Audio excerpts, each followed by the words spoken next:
le logement, il est au centre de la vie d'un ménage ou des Sénégalais. Aujourd'hui, le loyer représente 54% des dépenses d'un ménage. Quand vous avez un salaire de 500 000, c'est plus de 250 000 francs que vous mettez dans un loyer. Un père de famille laisse à ses progénitures souvent cette maison qui est l'héritage.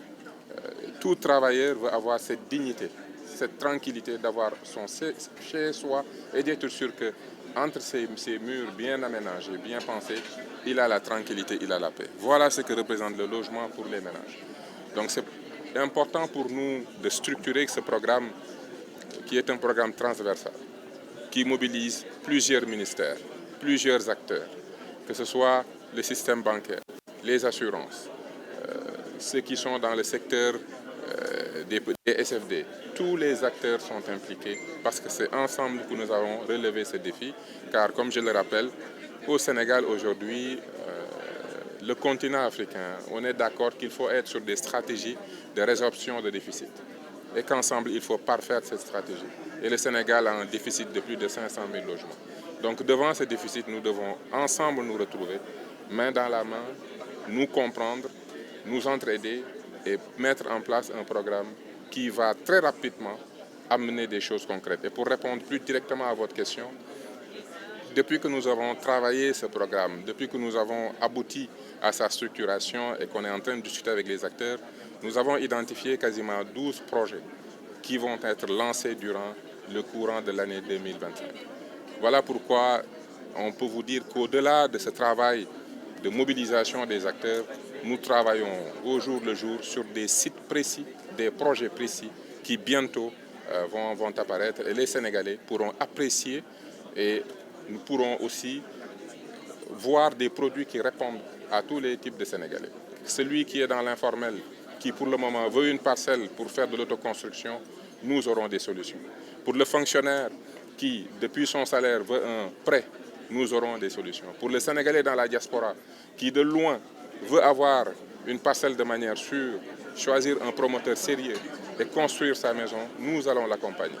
Donc tous les Sénégalais et même le promoteur qui, lui, veut faire un développement pour des logements accessibles sur le plan social, mais aussi veut du foncier pour faire un développement beaucoup plus orienté vers les Sénégalais qui ont plus de moyens, nous allons aussi trouver des solutions. Aujourd'hui, nous avons identifié 18 000 hectares sur l'ensemble du territoire national, 4 000 déjà sécurisés. Au niveau des promoteurs, nous avons déjà trié sur le volet 20 promoteurs qui vont nous permettre au moins de lancer 12 sites prioritaires. Et c'est des gens qu'on a triés sur le volet avec une évaluation technique et financière. Et comme je vous le disais, nous avons rehaussé le niveau de coordination du programme à un niveau même interministériel et mettre toutes les directions ensemble pour qu'ils travaillent. Que ce soit la Direction générale de l'urbanisme aura un rôle à jouer et la Direction générale de la construction va faire le cadrage technique et s'assurer que tout logement qui sortira de ce programme sera un logement qui va répondre aux standards, mais surtout au principe du développement durable, parce que nous voulons aussi faire la promotion des matériaux locaux. Le problème en réalité, ça dépasse un acteur. Si on dit que le système n'a pas marché parce que c'est les banques ou c'est l'État, en fait, le système n'a pas marché parce que c'est l'écosystème de production qui avait plusieurs goulots d'étranglement. Pour qu'un industriel, un investisseur puisse avoir accès à des carrières de qualité, ça c'était un problème. Pourtant, c'est lui qui fournit la matière première. Pour qu'un industriel puisse prendre cette matière première et produire des composantes du logement, comme des briques ou des parpaings, c'était difficile de l'encadrer dans son investissement. Voilà pourquoi nous avons passé à une zone industrielle dédiée au bâtiment. Pour qu'un promoteur puisse avoir accès au foncier, c'était un problème.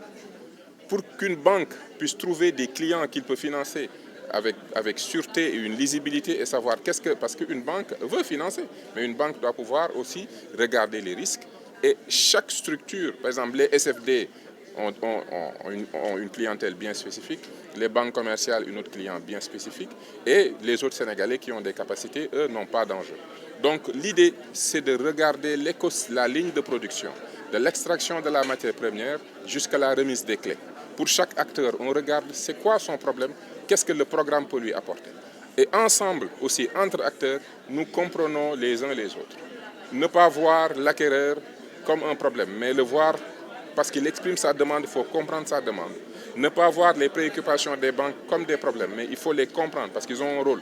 Voir aussi les attentes de l'État comme des préoccupations justes parce que nous sommes là pour créer un écosystème où tout le monde profite.